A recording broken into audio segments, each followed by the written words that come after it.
America और Iran के बीच लड़ाई खत्म कराने के लिए एक समझौता हुआ जो अब संकट में नजर आ रहा है। 17 जून को एमओयू साइन हुआ और यह सोमवार को खत्म होने वाला है, लेकिन इसे आगे बढ़ाने के संकेत अभी तक दिखाई नहीं दे रहे हैं। दोनों देश पिछले कई हफ्तों से एक दूसरे पर समझौते का उल्लंघन करने का आरोप लगा रहे हैं। ईरान के विदेश मंत्री अब्बास अराक्ची ने शनिवार को कहा कि अमेरिका के साथ बातचीत का दोबारा से शुरू होना अभी संभव नजर नहीं आ रहा है।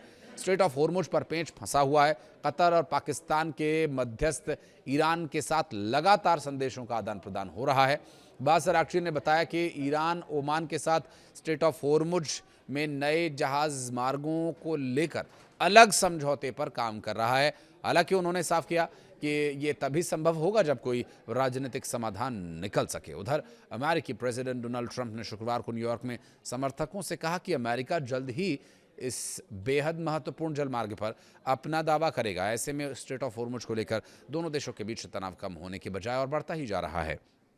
17 जून की डील में क्या तय हुआ था?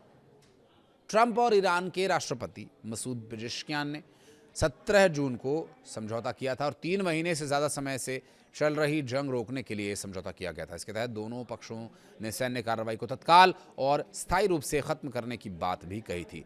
समझौते में अधिकतम 60 दिन के भीतर एक अंतिम समझौता करने की भी बात कही गई थी, जिसे संयुक्त राष्ट्र सुरक्षा परिषद से समर्थन मिलना भी था। और अमेरिका को 30 दिन में स्ट्रेट ऑफ होर्मुज में अपनी नौसैनिक नाकेबंदी खत्म करनी थी और अंतिम समझौते के बाद ईरान के आसपास के अपनी सेनाएं हटाए जाने के वाशिंगटन को ईरान के पुनर्निर्माण के लिए कम से कम $300 अरब के पैकेज पर काम करने, प्रतिबंध हटाने, ईरान तेल निर्यात के लिए छूट देने पर सहमति होनी थी। वहीं ईरान को स्ट्रेट ऑफ होर्मुज से समुद्री बारूदी सुरंगें हटानी थी और 60 दिन तक जहाज़ों को बिना शुल्क दिए गुजरने देना था।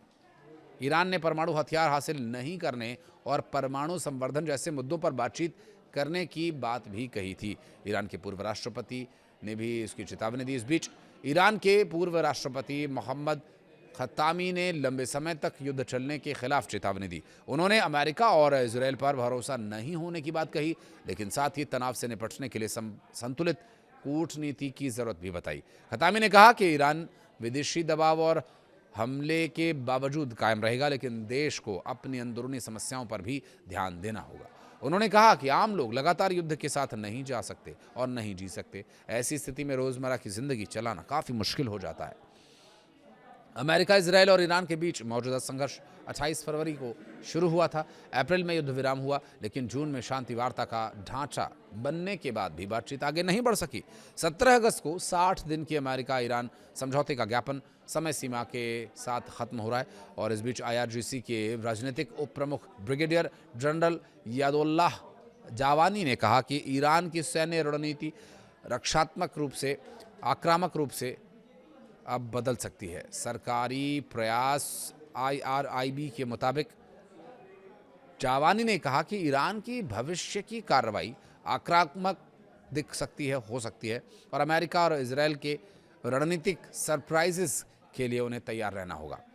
उन्होंने कहा कि supreme leader Mushtaba Ali Khamenei की नई नियुक्तियों के तहत ईरान की सैन्य कार्रवाई मूल रूप से रक्षात्मक रहते हुए भी अधिक सक्रिय और आक्रामक रूप लेगी, ताकि दुश्मनों पर अधिकतम दबाव रोकथाम कायम की जा सके। और आपको बता दें कि यह बयान इस्लामाबाद की मध्यस्थता वाले अमेरिका ईरान समझौते की स्थिति को लेकर जारी अनिश्चितता के बीच आया।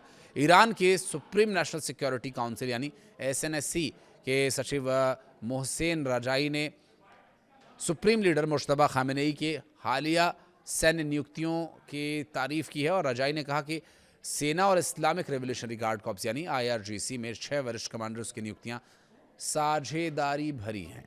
इससे ईरान की रक्षा क्षमता मजबूत होगी। उन्होंने दावा किया कि नियुक्तियों से अमेरिका और इजरायल समेत ईरान के विरोधियों की रणनीतिक गणनाएं प्रभावित हुई हैं। हाल ही में खामेनेई ने मेजर जनरल अली अब्दुल्लाही को जनरल स्टाफ का प्रमुख और मेजर जनरल अहमद वाहिदी को IRGC का कमांडर इन चीफ नियुक्त किया था।